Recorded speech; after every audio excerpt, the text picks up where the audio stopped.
Next session for Client Appreciation Week, we are going to have our Revenue Cycle Leadership Roundtable. We have a lot of great discussion topics for this morning and some even more fantastic panelists to discuss them. So we will take questions at the end if we have some time, so feel free to put any questions into the Zoom chat window. I am a program manager here at Vitalware and I'll be our moderator for this morning.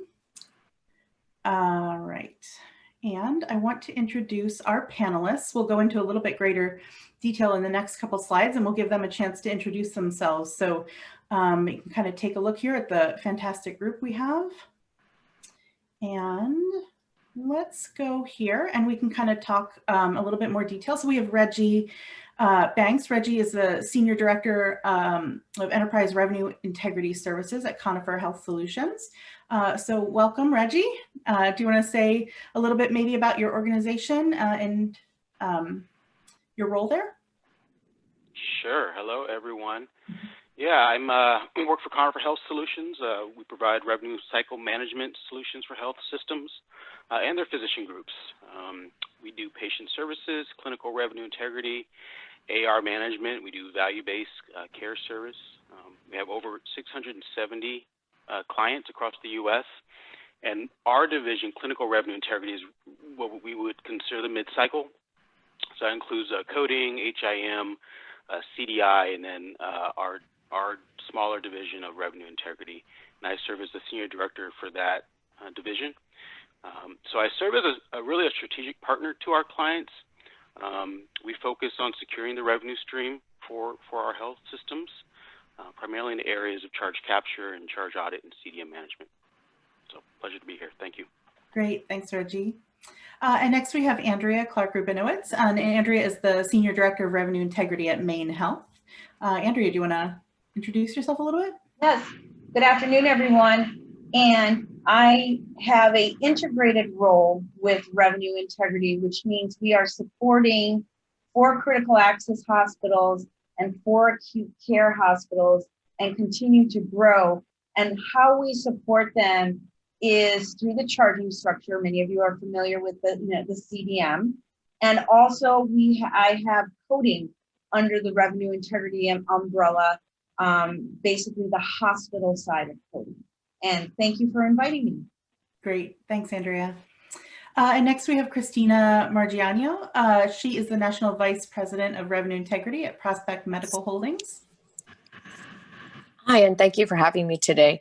I'm happy to be part of the team and part of the discussion today. So background, I've been with Prospect for 12 years. We're a 17 hospital system nationally. Our focuses within revenue integrity are charge audit, charge capture, charge master, and kind of anything else that comes up in the, in terms of answering questions as it comes up for rule changes, regulatory changes, and then assessing revenue leakage areas. Great. Thanks so much. I'm glad you could be here. Thanks, Andrea. All right. And we have Bruce Preston. Bruce is the Executive Director of Revenue Integrity at Grady Health Systems. Yes, thank you. Over Executive Director of Revenue Integrity at Grady Health. We're a about 953 bed hospital in the city of Atlanta, Georgia. We serve as a safety net hospital here in Atlanta, and we're also an academic medical center, as we have 2 schools of medicine, Morehouse Medical School and Emory School of Medicine, that we utilize providers for, level 1 trauma center. And I'm over the charge master, charge capture, charge reconciliation, charge audits, pricing, and third-party payer audits, and a few other things in there. But that's essentially what my role here is, Grady. Great. Thanks so much. Yep. All right. And then we have John Settlemeyer. John is the Assistant Vice President of Revenue Cycle at Atrium Health. Hi, John. Hi, Andrea. Thank you for having me here today. I really appreciate it. So I have 2 colleagues that are with me in the revenue integrity space.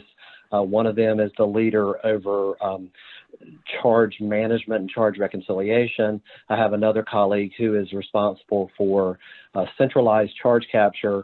And then my silo that I'm responsible for is for hospital charge master operations and charge master compliance and front-end charge capture.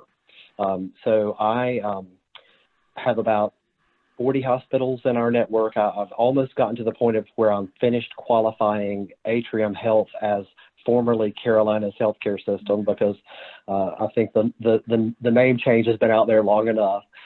So we do span multiple states. And I just realized actually today is my 25th service anniversary. Wow, so congratulations. It's quite a milestone. There ought to be cake, I think, and some balloons and such. Yeah, bring it on. All right, great. Well, thanks. I'm glad to have you here, John. And then we have Susie as well, Susie Shutter. She is the Director of Revenue Integrity at Cleveland Clinic. Hi, Susie. Hi, yeah, thanks for inviting me. This is a great panel, and happy anniversary, John. I have been at the clinic about 28 years, so I was 10 when I started. It's a large health system, so we have about 210 locations, 14 hospitals, a little shy of 6,000 beds, and 66,000 caregivers worldwide. My team is a little unique in revenue integrity. We have the charge master as part of our scope of responsibility. And we look for ways to identify missing charges through some vendor support. And then I have a group that does, for our regional hospitals, coding and claim edit work, but I don't really have that coding responsibility fall within revenue integrity at the Cleveland Clinic. We have a separate centralized coding team, and that group rolls up under the HIM umbrella. But very excited to be here today, and thanks again for inviting. Great.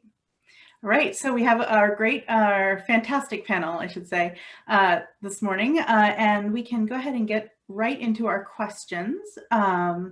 So to set the stage, we talked a little bit already about the organizations where you're all working. So let's go into our next question. What are some differences in the way your revenue cycle is functioning now compared to the days before COVID? So this year has been a roller coaster. So what are some of the differences that you're seeing now and back in January and February? Let's see here. Who wants to get us started? Reggie, do you want to get us started? Sure. Yeah, we've always tried to be assertive in trying to make our expertise and guidance available to our clients, but more so during the pandemic. It was clear that there was a lot of miscommunication, misinterpretation. So really understanding what the regulatory communications were meaning and how did that apply to their existing business, and what would it mean for them to comply with some of the regulation changes. So making ourselves available in a more assertive fashion. There were a lot of meetings that we facilitated just to bring folks together so we could get decisions made. But that was probably one of the biggest things. Internally, we had a cross-functional revenue cycle team of leaders that would meet daily. We wanted to make sure that we were proactively communicating all the implications and those associated changes throughout the revenue cycle process. But a lot of communication, a lot of making ourselves available to our clients. That was probably the biggest thing. Great. How about you, Andrea? What have you seen this year? Well, I am here currently at the office. We started that in July 7th, and that's with my leaders, but the remainder of my team is working remotely, which we never did before. We were always on site together, working through and critically thinking, different challenges that we were posed with in regards to charging and workflows and such. So now my team is working remote, and we are looking at a hybrid model in the future, which is really different than pre-COVID. Got it. All right. How about Bruce? What are you seeing now? Yeah, I'd say one of the biggest things has been kind of like Reggie alluded to, you have these cross-functional meetings within the revenue cycle, of all the different areas of revenue cycle meeting on a sort of a regular cadence and just moving those from being physical to being virtual. And one of the other big things with us is we had to nurture our relationship with our corporate compliance department a lot more because, with all the changes that have happened with the pandemic, CMS says one thing one week and says something different a month later. We needed kind of that extra, set of eyes and extra set of ears to kind of go over all these regulations with us just to make sure that we're all on the same page and, we're doing the right thing and staying within the rules and being within compliance and yet still billing and get reimbursed for what the services we provide. So I think that's probably the biggest thing for us. Yeah. Susie, I see you nodding. Do you want to go next? Yeah, I pretty much echo what most folks have said. What really surprised me was the speed at which we were able to really transition. So we had close to 2,000 caregivers that within 5 business days went from working in the office to working remote with laptops. And I would never have expected that to happen so quickly. For those of you with technology and healthcare, we're not usually that fast with deployment. So it was amazing and really incredible. And I think that it proved that we can be successful in a remote environment. I know we'll get into some of those details later in the presentation, but it really did show that there was some potential for, new ways of doing things. And I think the longer we're in this environment, it really gives us additional tools and ways to stay connected and still be very effective in our roles. Great. John, do you want to let us know what you're seeing now? Yeah, sure. I was very fortunate in that my team was 60 to 80% remote to begin with. So we were very adept at working remotely. So that we really didn't miss a beat from that standpoint. I just have been really amazed and impressed with the level of engagement from my staff members, my teammates, because essentially, we're working 2 jobs now instead of 1. We've got our usual normal operational job, and then as all of my colleagues here have mentioned, this PHE has kind of thrust upon us an avalanche of information that has been very difficult to keep up with and very difficult to operationalize as well. So I think I've been very fortunate, and I'm very proud of my team for picking up a lot of extra work, and for already having the feet beneath them to be able to work remotely and not miss a beat there. Great. All right. How about Christina?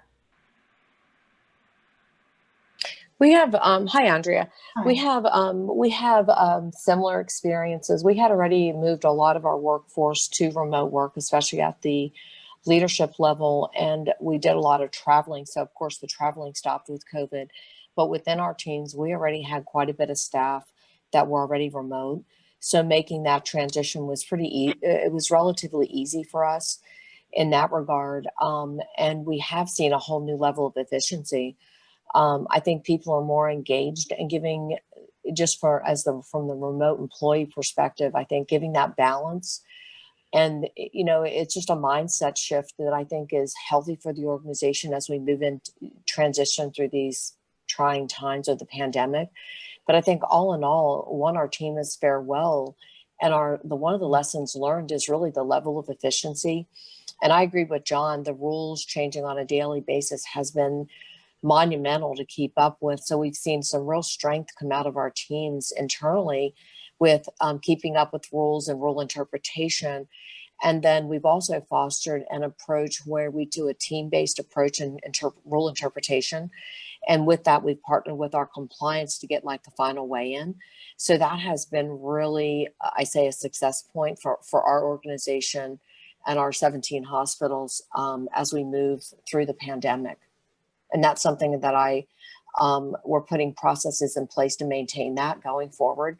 because that level of collaboration just speaks to future successes. Great. So I think that sort of leads us into our next question. We've kind of been touching on that a little bit as we go here, some things that have surprised us along the way.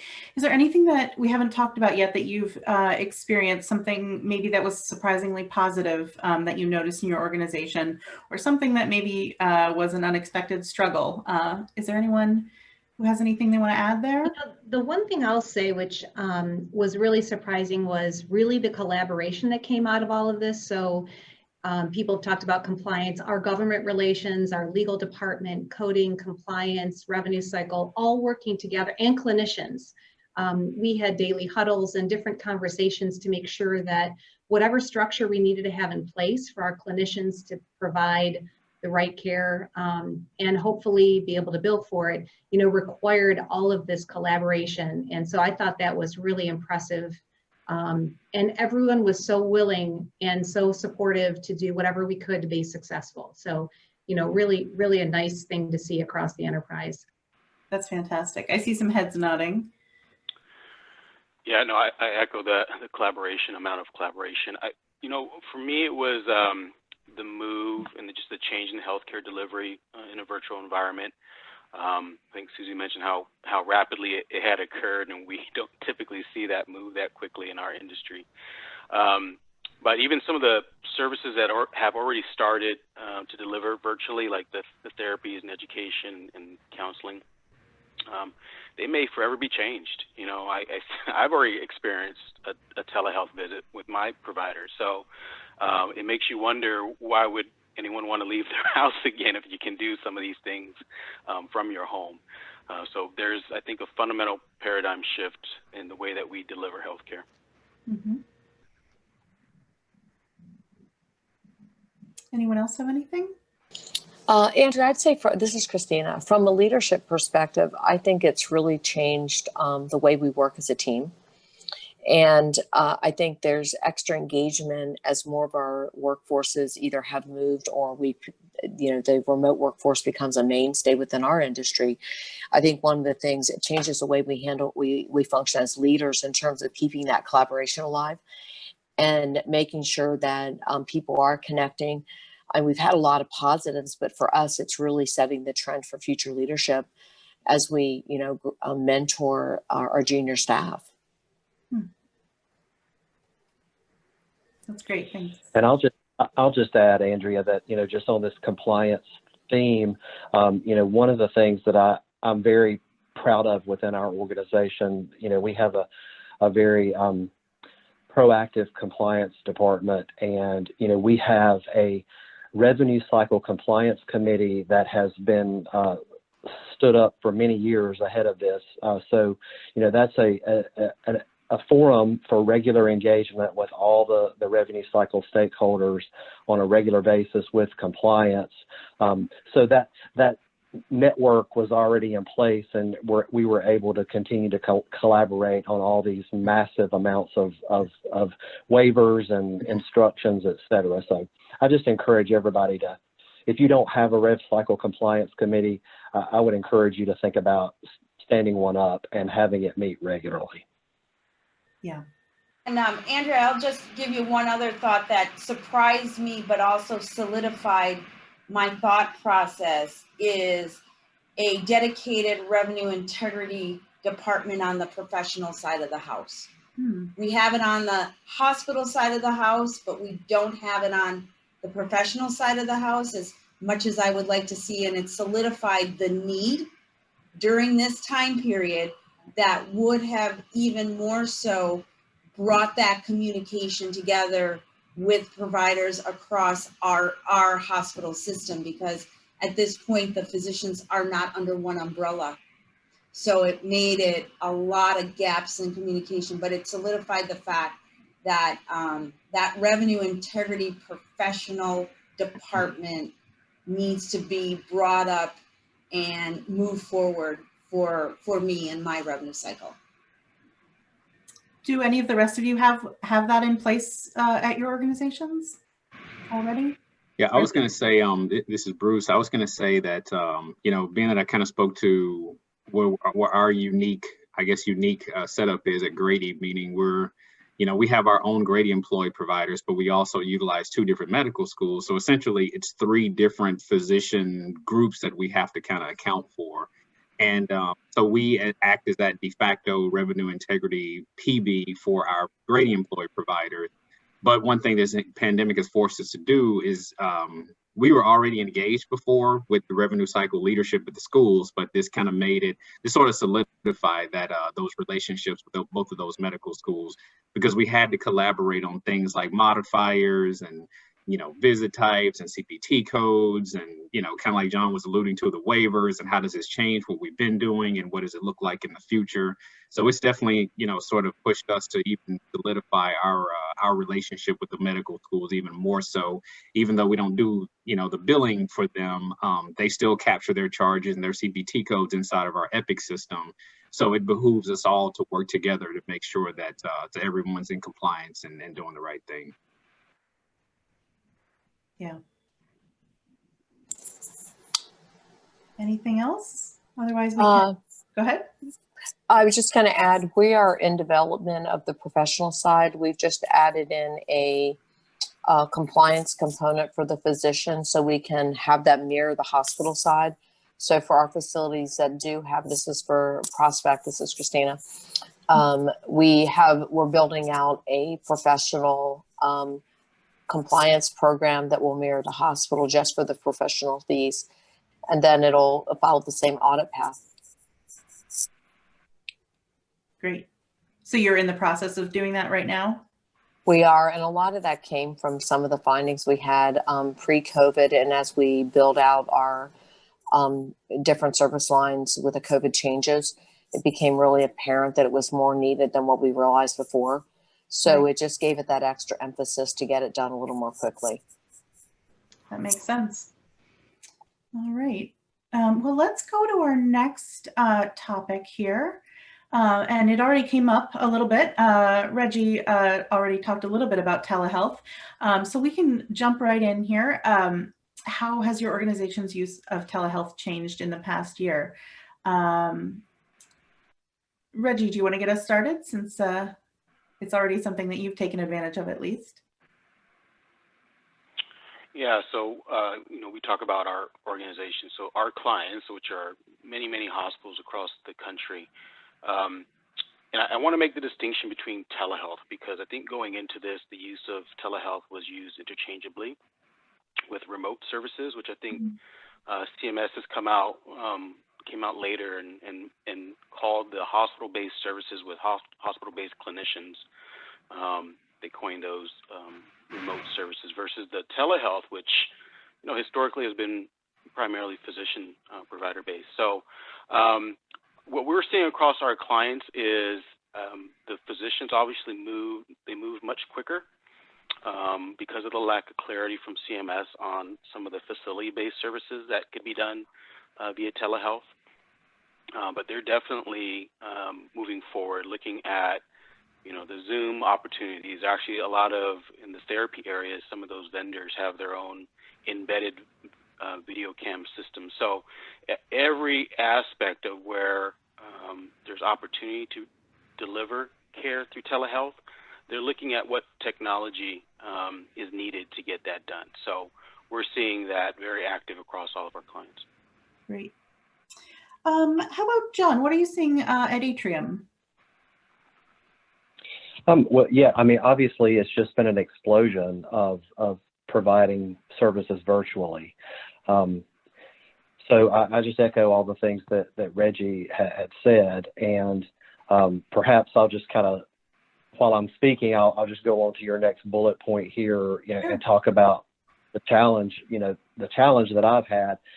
And it's really related to the provider-based clinics and the hospital outpatient departments, and appropriately capturing charges and coding and billing for the remote services or virtual services, however you want to clarify that. So it's been a tremendous challenge to operationalize the technical charging and to corral all of those charges in one place to be able to ensure that they're going out the door correctly based on CMS's ever-changing guidance. Right, right. Susie, how about you? Do you have any challenges or opportunities that you're kind of dealing with right now? We had started a workflow for providing visits virtually. And so we did have some infrastructure and processes already in place that we could leverage to really expand what CMS provided during the pandemic, which was great because for the size and the geographic locations of everyone, it's sometimes a challenge to make sure we all get on the same page at the same time and do the process so that we can hopefully bill and get paid. I think the challenge that we were running into is for services that we bill traditionally on the technical side. So our therapies, when we first started to look at how we could charge for those services, we originally decided to use a $0 placeholder code just to keep track of where we were doing the services. And then as we got further into it and clarification from our coding area and that type of thing,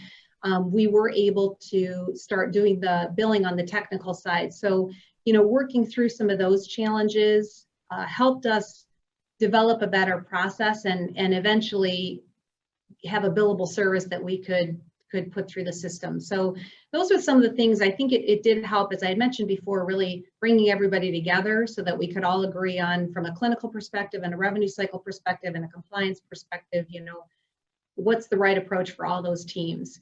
And I think really our goal in the future is to push to have these remain kind of like the work at home. We've shown it can be successful. We've shown virtual health can be successful. And for those patients that need consistent care and they're not comfortable physically going into a health setting, it's imperative for them to continue to have treatment. So, we're concerned with those people that have consistent medical conditions that could get worse if they don't have continual treatment. So really, we think the goal is to keep that continuing, and that's really kind of where we are. Great. Andrea, what about how are things going at Maine Health, and what are you experiencing, and what are your goals for next year in terms of telehealth? Well, I concur with Susie.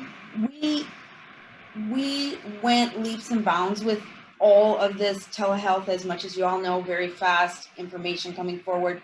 But I think now what the challenge is moving to the goals for 2021 is Maine has a very open government rule about telehealth that is much more relaxed than the federal government versus our payers. So as Susie said, how do you align all that when the PHE might end? Okay, we get that.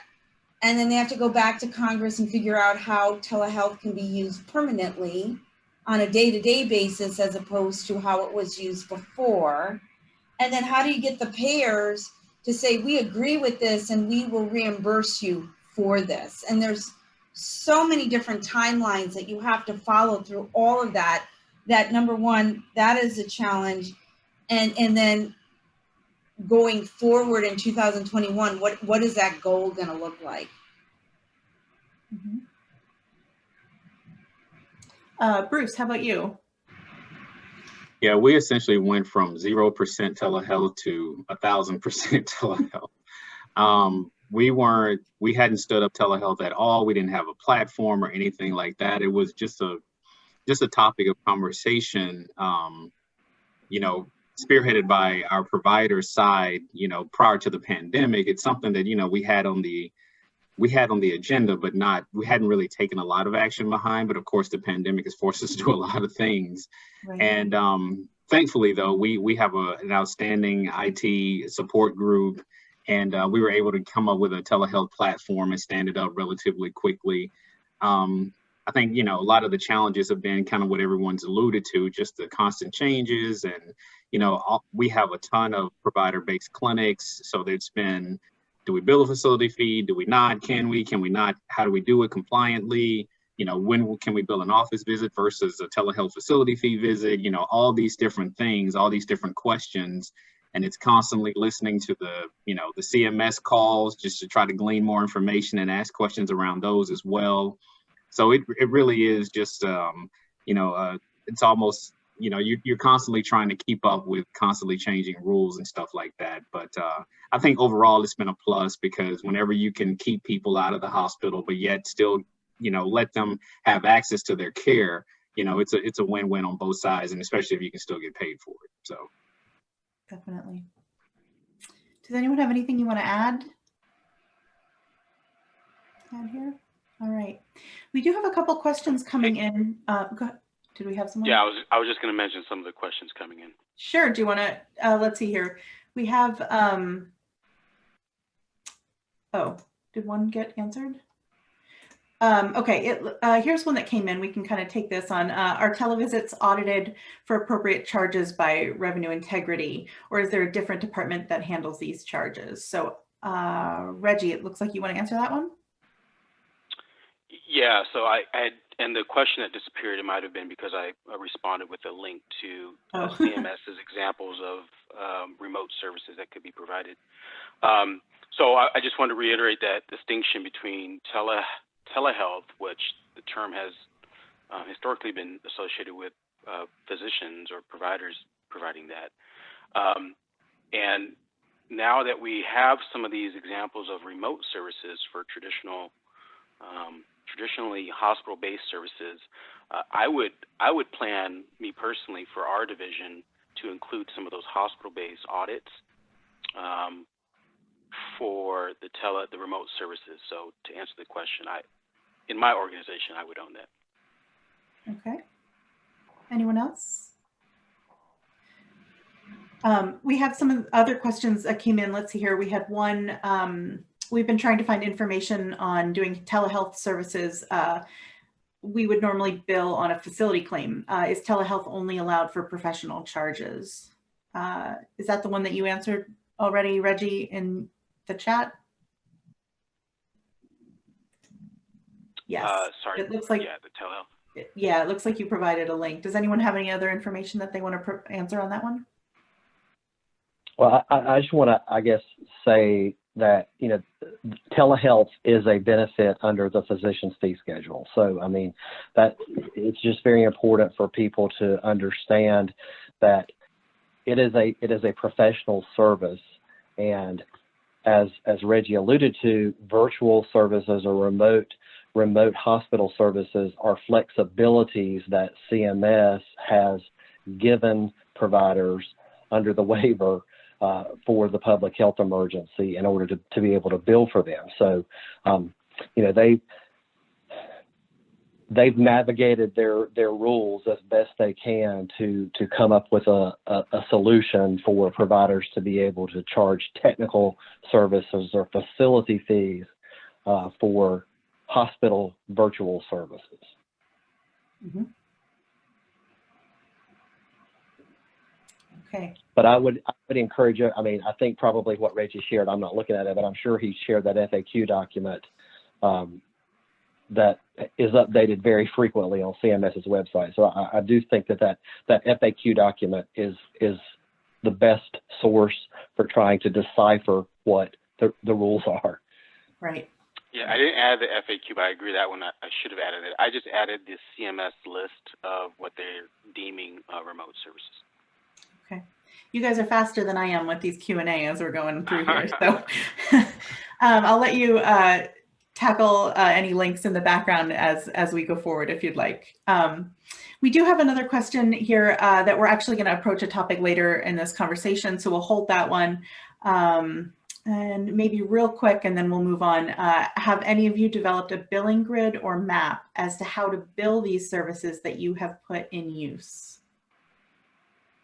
So we did at the Cleveland Clinic, we had a wonderful project manager to keep us organized. As Andrea said, every commercial payer wanted you to bill these things differently with a different place of service and a modifier, and the moon is full and all that crazy stuff. So we did have to develop a tracking mechanism for all of that criteria, some of which we could build within our Epic workflow and claim logic and that type of thing. But we did have to keep that, because not only do we have to do that right now, but then we have to unplug it when we go back to whatever the new normal is. Because we have a lot of things in the background based on place of service, it adds a modifier or doesn't. And so some of that logic gets a little bit messed up when you discontinue with the pandemic.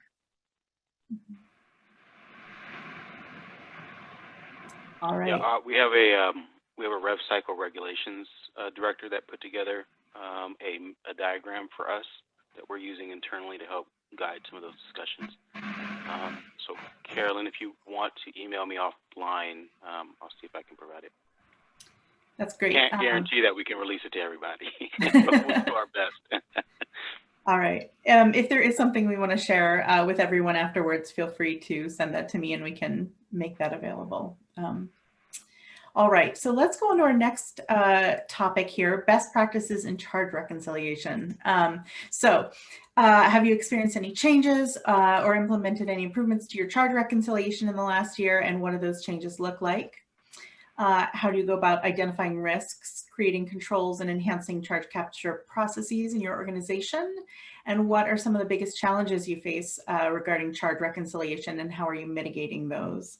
So there's a lot to talk about here. Let's see. Christina, do you want to get us started? Sure. So for our facilities, we had COVID presented some unique challenges. Initially, the lab testing alone became really problematic, just getting that on board with the volume. And then with the rapidly changing rules, we set up separate lab reconciliation specific for COVID, and then to augment the normal process. Several of our facilities are still manual charge reconciliation. For the automated ones, it was much easier. So that was something we hadn't expected. And it was just, especially when you come into where you would do like you'd have to do 2 tests, one for the state and then one for the, the local facility to report those results. So that was an unexpected challenge we worked through. And I think we have a stronger process today for it, because we're able to handle those. And if we, as we ramp up as a pandemic continues, I think that was actually turned into a strength. It was a struggle, but I think it ended up being one of our strengths as part of the charge reconciliation. And then in terms of identifying risk and creating controls, it really, the whole COVID process in many areas made us come back and really look at our processes, and are we capturing all of our revenue, and are our processes really giving valid results? And it did help us identify some gaps. So with that, we really looked at, are we, one, capturing our charges from our source system, from our, basically our, lab systems, and are they actually moving over to our charge drops, and then are the departments reviewing them? So we've also layered in a level of accountability into our charge reconciliations that the department leaders sign off on daily. Got it. Thanks, Christina.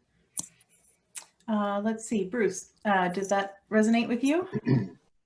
Yeah, it does. I think whenever you introduce new charges to your charge structure, you certainly, I guess at the same time, introduce a risk of those charges potentially being missed, and especially new processes as it relates to, going back to the whole telehealth conversation.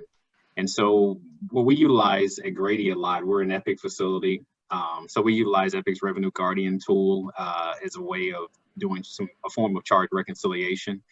And essentially one of the big things we did is, in the midst of auditing, all these telehealth accounts and remote virtual service accounts, if and when we did see something that was missing, we essentially have built additional Revenue Guardian checks for those additional services that we added and started capturing charges for.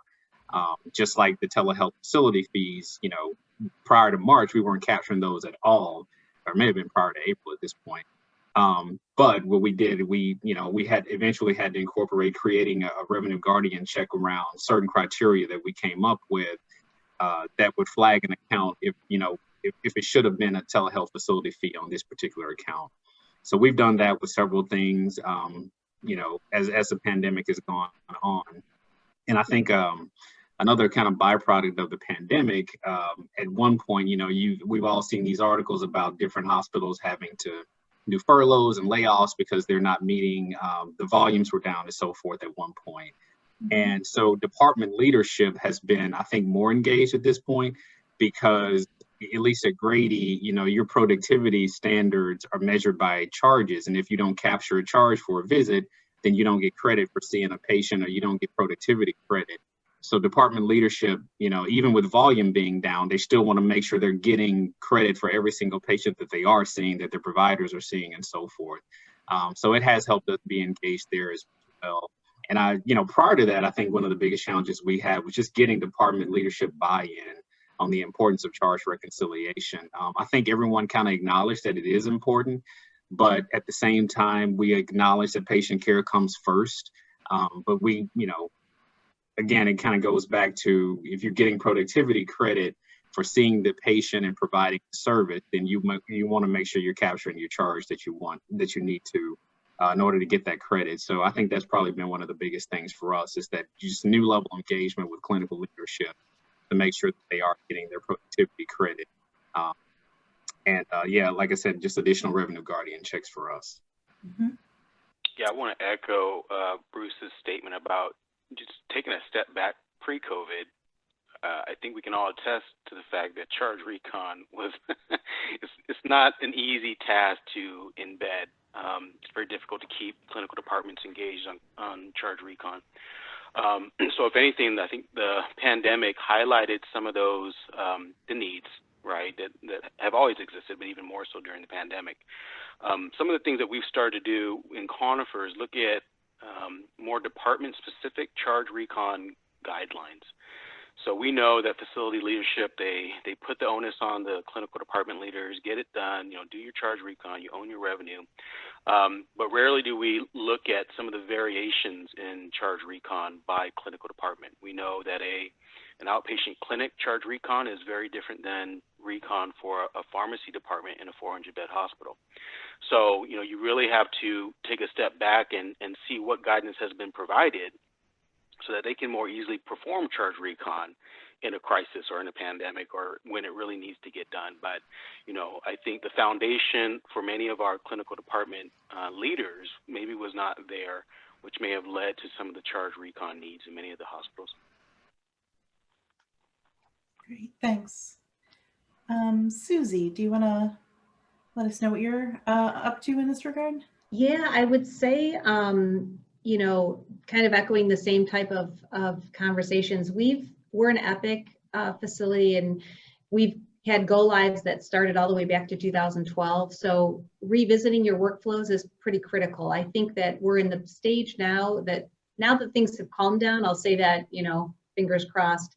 We're looking back at how we design some of those workflows and processes, and we might be revisiting how we do things, because it might have been good 2 or 5 or 8 years ago, and there may be better tools in Epic that we can utilize.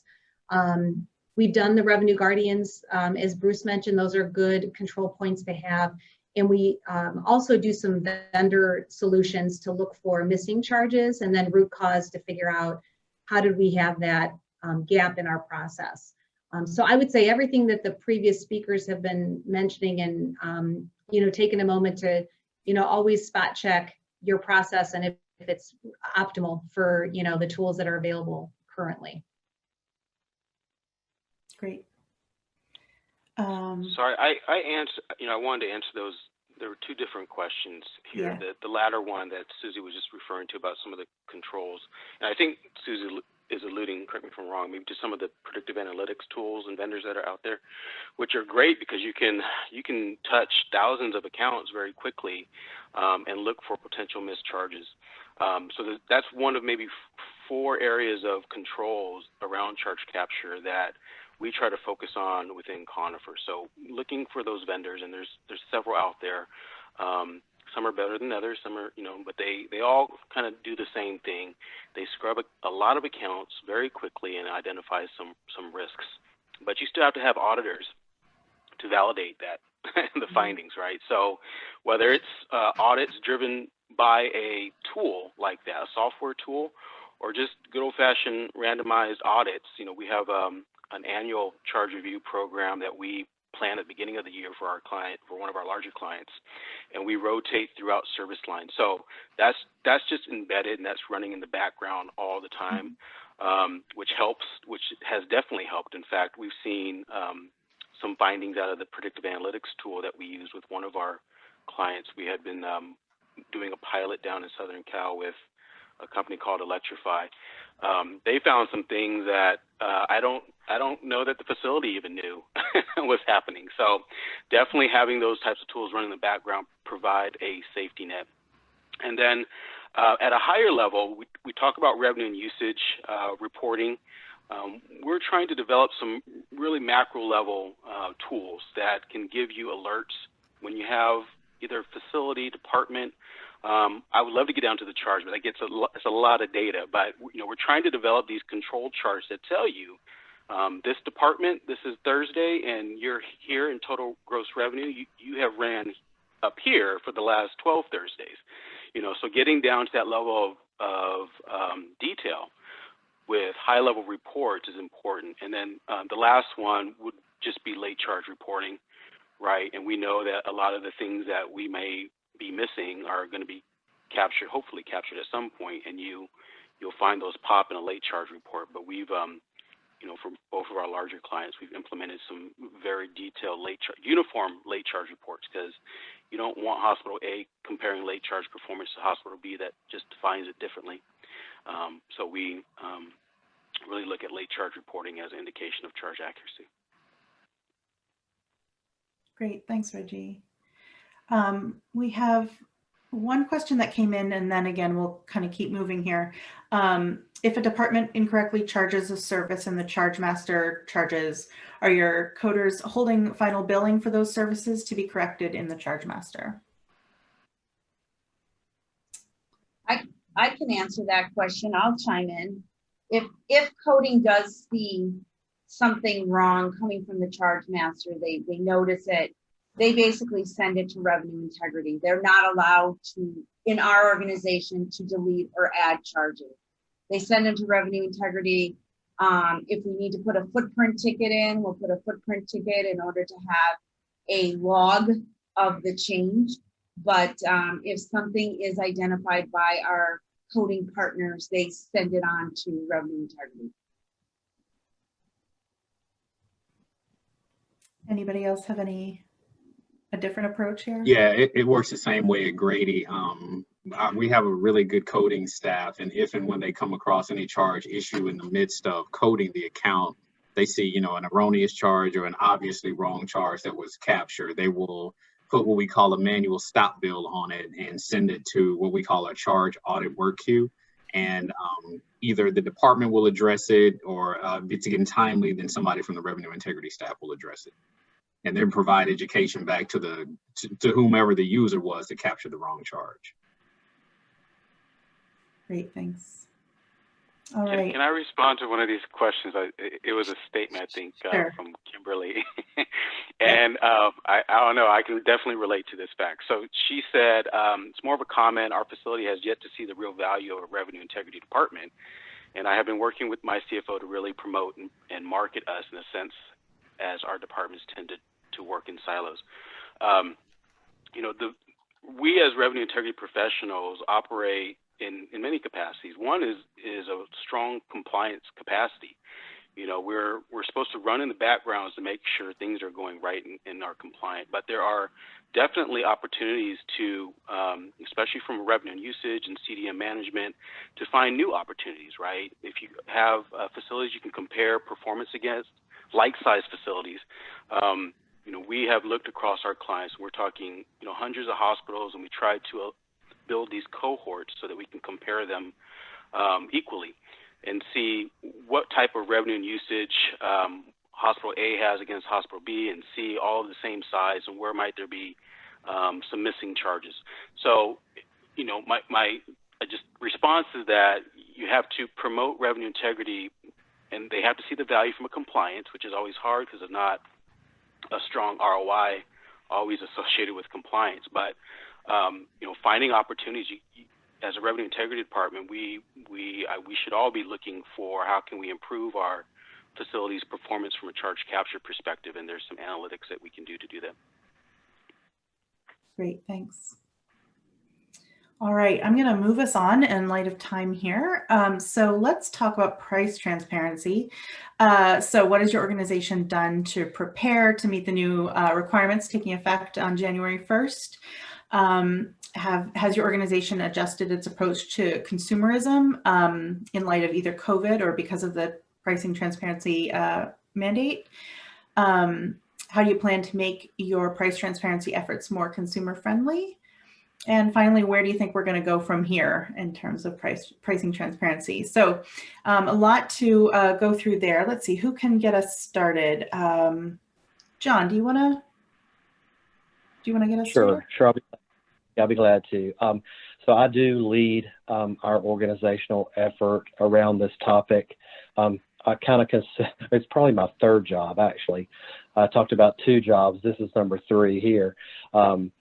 So we've been meeting regularly since January, actually, with a multidisciplinary team of stakeholders, you know, managed care, legal, et cetera. I mean, you know, a ton of people engaged in this. And we've actually been meeting weekly ever since July to, you know, analyze and discuss and document, you know, what our interpretation is and what our action plan is going to be.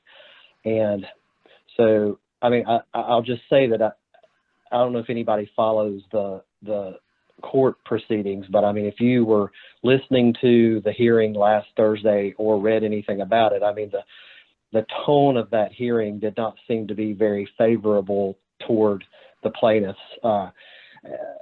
And based on that, and as well as the courts declining to rehear the 340B case and the site neutral case, I think that bodes pretty unfavorably for the efforts to try to stop this. So I mean, I think everybody really needs to kind of, if they have not done the work necessary to this point, they really need to get started, because I mean, it's almost too late to get started. But I think that the writing's on the wall that this is going to go forward. Just for, you know, our approach to consumerism or patient financial experience, I mean, nothing has really changed from that aspect. I mean, I think we're pretty comfortable in that we are already providing the information that customers and patients want. We've had a price line for many, many years that folks are able to call in. We have not had the patient-facing tool for price estimates up to this point, but that obviously will be going live. And even in the prior to January 1st, and even in the absence of a regulation to make it happen, it's the right thing to do. I mean, I think it's the best thing for patients. I think the real, you know, rub and issue is the payer negotiated rates and the comprehensive machine readable file.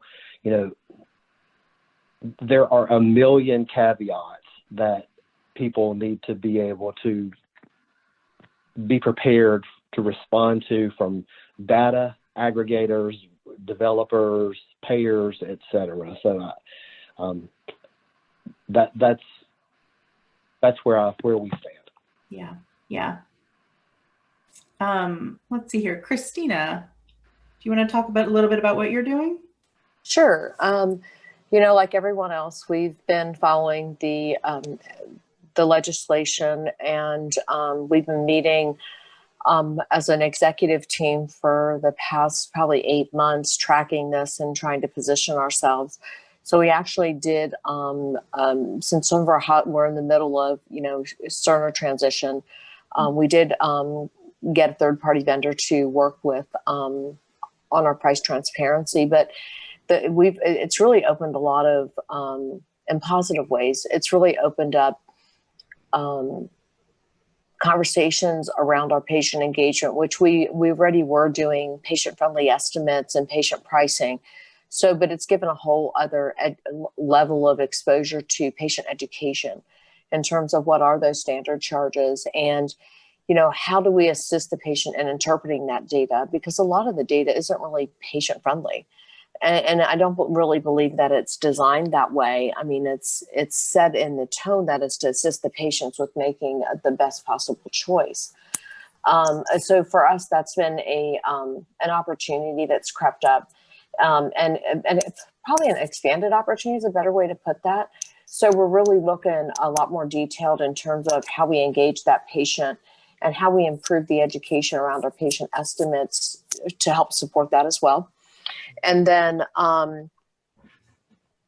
so that's how we're approaching it. And actually, we are using Vitalware for our selected vendor. We did a rather lengthy process. We interviewed 10 vendors. And out of that selection process for us, one of the most important pieces was compliance. So as we worked through that, there were so many choices out there that were, it was interesting because the word compliance is thrown around pretty liberally, but when you really compare the intent of price transparency and the requirements to the offerings, it became an easy decision for us in that selection process, because we had to meet all the requirements and then have that confidence level. So we actually had a panel of an internal team that made that selection. It was about 8 of us. And then we met with our internal teams to finalize that process with our final vendor selections. So we feel like we came out with the best compliance approach that we could, because we did not have the resources internally to do so. And then as we move, through the monitoring of the price mandate, we are shifting that focus to how do we make it more customer friendly, and expanding that patient-facing platform. Great. Let's see here. Does anyone else have anything to add? Bruce, do you want to talk a little bit about your philosophy at Grady? Sure. So, we've been kind of on this road for a while. Kind of like John, following what's happening legislatively is one thing, but internally, our senior leadership made the decision a while ago that, even if it was overturned in our favor, in the hospital's favor, prior to the year's end, we still were going to go forward with, putting up, some sort of patient estimator tool, because kind of like John alluded to, we feel like it's the best thing, it's the right thing to do for our patients.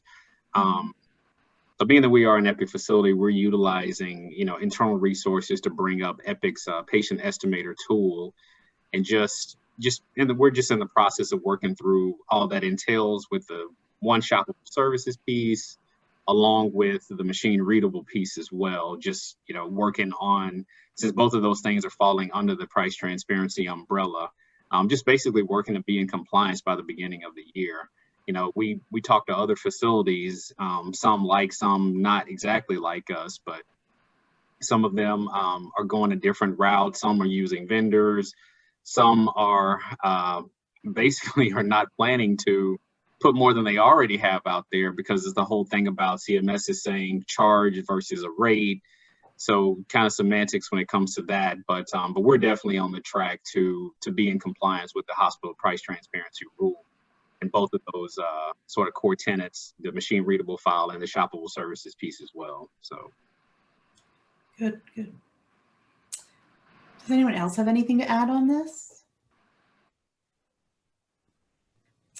It sounds like everyone's well underway in this panel anyway. I think as was it John mentioned, we all kind of have to be at this point. So that's exactly right. And Andrea, as we move forward, one of your questions was, how do we go from here in the terms of price transparency?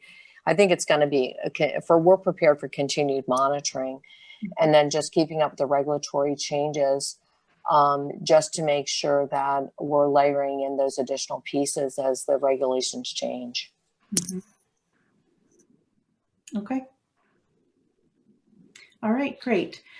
So we had our next topic is actually kind going to be on payer policies. Oh, I had these in the wrong order. All right, so yes, so payer policies. So how do you try and make sure you're staying on top of this?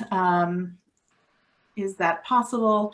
Have you experienced a significant increase in policy changes across multiple settings? How have you mitigated this, the increase in changes and everything that you're tracking? What would you recommend for other revenue cycle professionals trying to deal with this on a daily basis? So let's see here. Andrea, do you want to start us off here? Well, I can tell you everything you said, Andrea. It is fast and furious, and even for us with a revenue cycle, we are still struggling to, number one, centralize the function, which we know needs to be centralized with a core group, and then have the spokes that go out and be able to grab the different departments or different facets of the revenue cycle that need to know about payer policies. But what I have learned ultimately, where basically I as revenue integrity may not have influence at this point, is contracts, and looking at contracts and what does it say in your contract with that payer, because if your contracts are very standard or you didn't negotiate those contracts, we may not have a leg in the game to be able to make change with the policies. And I'm learning that, being in the industry over 30 years and not in getting into a hospital system, and learning that contracts make the difference to how you manage these payer policies is the utmost important in this whole thing. And, you know, I can cite rules just like every panel member on here. I can say that Medicare lets us do our own E&M grid based on our resources since 2008. I can do it all, but it won't make a difference if my contract didn't negotiate something out when it was up for renegotiation. And basically I'm stuck with the policy. And that's very frustrating in these days. So we're not, I can say we're trying to achieve a better centralization.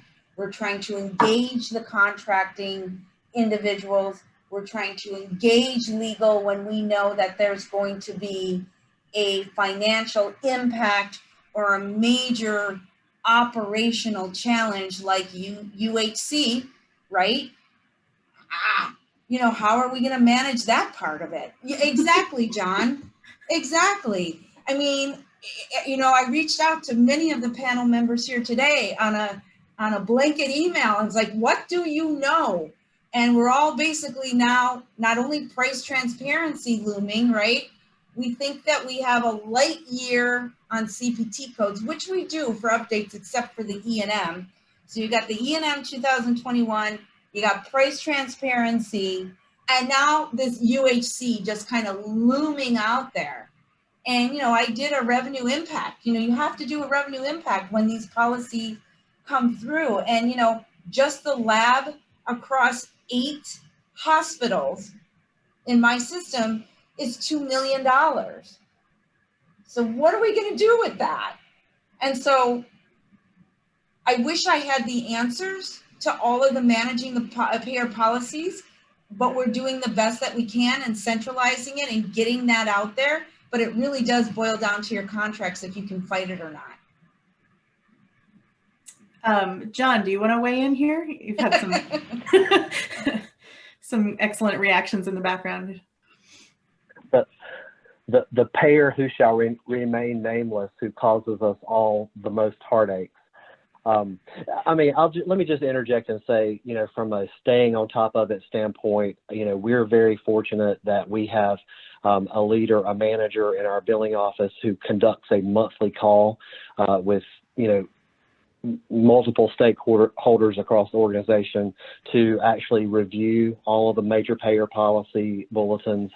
And then our managed care team is very proactive in maintaining a database of the contents of those policies so that it can be referred to. So I'll just offer that as an example of how to stay on top of the ever-changing requirements from the payers.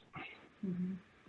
And I would second, John had mentioned kind of that internal call. What we found to be successful, and what I would recommend for the revenue cycle leaders, if you can, working closely with your contracting area, we have monthly calls with our contracting area, rev cycle, and the payer.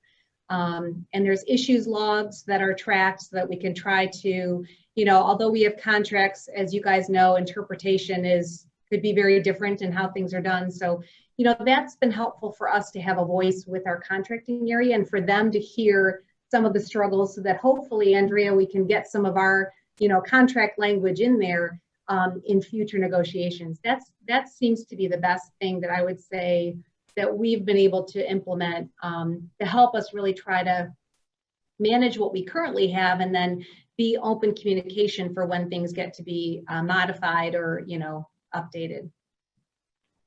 Great. Does anyone else have anything you want to add quickly? Otherwise, we can move forward. The one thing I agree with Susie and John for sure. We try our best every day. Let me just put that out there. We do try our best. There are meetings, but sometimes you just get blindsided by one and it's like, where did that one come from? So yes, centralizing it, having meetings, talking about it, getting the right players there. We do that, but it just seems like a day-to-day struggle. Yeah. Bruce, did you want to add something? Oh, I was just going to say, just going back to the payer who shall remain nameless, that sort of drops these things on us. The one, I guess, kind of victory lap that we can take at this point at Grady is that we are out of network with them. So our contract leader basically confirmed that we don't have to jump through those hoops because we are currently we don't currently have a contract with them. So otherwise I'd be pulling the hair that I don't have out at this point. All right, that sounds good. So, and again, just in light of time, we'll see how far we can get here. But let's go to our next topic. And this one is about managing remote teams. And we did have a question that came in earlier from someone dealing with this, and they were asking if CDI is under your umbrellas and are they working remotely? So we can kind of add that into the conversation here. And then again, how we talked a little bit with some of you already about whether folks are on site or remote at this point, but what are some lessons that you've maybe learned over this time? Have you had to adjust any benchmarks or made any adjustments to work-life balance? And maybe has anything gone really well that you're planning to keep it in place after more staff come back to the office? So let's get started here. Susie, do you want to kick us off? Sure. We had in our HIM area a very high portion of work at home folks before the pandemic, just for the ease of getting folks with that criteria to be able to do the position. So we had somewhat of a structure in place, and what I think really helped tremendously was almost within the first week of us being home is setting up daily huddles. So we use Microsoft Teams, and we had daily huddles to just make sure that we were communicating. And some of the things that we could all communicate on is, it's a struggle sometimes, and we can support each other in that regard. So I think what we learned is just being open with that communication. We've continued with huddles at least every other day, and then with a team. And then I have one-on-one with my team to make sure that, again, we're just communicating, keeping on top of things. We used to be able to just walk down the hall and how was your day? And I read an article that said, we've lost sight of the, hey, how are you? How are your kids? And so the email starts with, I need you to do this. And you've not had any communication with that person prior to that email for the day. And so you just kind of like slam them with something. And it's really recognizing that those same personal skills that we have when we're in person, we want to try to replicate at home. And I would say some of the things that we did try to do is, if we can do video cameras, I know most of us don't like to have them on, but it helps to see a face when you're talking with someone. So that's one thing that we want to try to encourage and continue. And if possible, you know, in a safe environment, attempting to see each other. So we were able to do a luncheon outside at a picnic a few weeks ago, and every one of us had the biggest smiles on our faces. Just being able to see each other and have a conversation was incredibly helpful for us, and I think brought us back together as a team. I felt like during this remote work, we all pitched in and helped each other, and I can't say enough amazing things about my team, working weekends to get stuff in for telemedicine and all that support. But it was very nice to be able to have that in-person contact. So I would say as most as you can, try to have some of that same skills you have in the office remotely, to keep those relationships and that open communication. Great. Let's see here. Reggie, you wanted to weigh in on this topic? Yeah, and I'll just, the CDI question, that's part of our mid-cycle at Conifer, but not under my leadership. But what I was told by my VP is that we can do both. You know, we're somewhat, or very dependent, very dependent on our clients' preferences. And so, you know, most of our clients wanted our staff to continue to be on site in those areas, but it can be done remotely.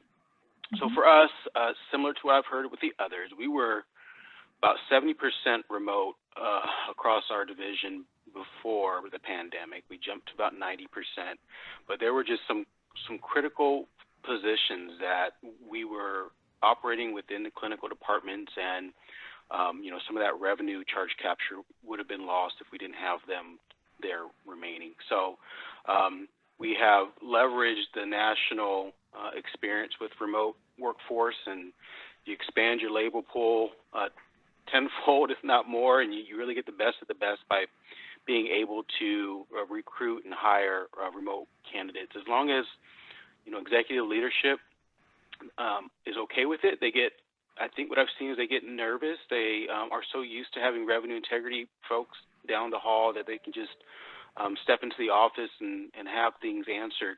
And so we had to develop some really strong productivity metrics around the work that we do to show that we could do the work in the same production environment that we would being on site, and quality metrics to boot, right? So you got to have both. And so that provides a lot of reassurance, I think, in the remote realm. But we were well, 5 or 6 years ago, we started sending folks home. And also we put those performance goals around productivity for our remote workers into their annual performance goals, both productivity and quality. So you got to build the infrastructure to have a remote workforce. And fortunately, we had ours in place. So the few more that we had to send home during the pandemic, it was not difficult for us to manage. Great, thanks, Reggie. It looks like my colleague has jumped on here, Dusty. I think we're out of time. So there's been a lot of questions that have come in through the chat that we didn't get to today. So maybe we can take a look at those and see if we can get some responses and get those back out with you, out to you. So we will do that. And I just want to take a second and thank our panelists for this discussion today. Reggie, Andrea, Bruce, John, Susie, and Christina, thanks so much for joining us today and setting aside this time to talk about these big changes in 2020. So I wish you all the best in 2021. Hopefully we'll take what we learned this year and accomplish great things. So with that, I should probably let Dusty take over. So I'm going to give away a prize here, I promise. Okay. And I know I said I wasn't going to talk during the session, but I'm going to give away a prize, so you got to let me talk a little bit. Yeah, I mean, that was incredible. I appreciate that. I think we should do this again because we have so many questions. That's what I would love to do, is do this more frequently with people, because hearing you all talk, no offense to my colleagues from the previous sessions, but this is my favorite session we've done this week. So thank you so much for doing it. I really appreciate it. I do want to tell everybody, so our next session is our last real session. It's quick. We're giving awards away to some clients, so show up for that. You might win one. And we're also giving away a grand prize, the Peloton bike next session. We'll announce who wins that. So that'll be exciting as well. And then right after that, we're gonna do some live trivia. It's gonna be interactive. We're gonna banter back and forth, and we'll give away more prizes for the winners there as well. So it should be fun. But there's a prize for this session. So really quick, the winner for this session is Brian Windorf from Sanford Health. Congrats, Brian. We'll contact you and make sure you get that. All right, we got 4 minutes to our next session, which is not our closing session. I think I misspoke, but we have one more session, then the closing session. So we'll see y'all in 4 minutes. Thank you, everybody, for participating. This was awesome. Talk to you soon.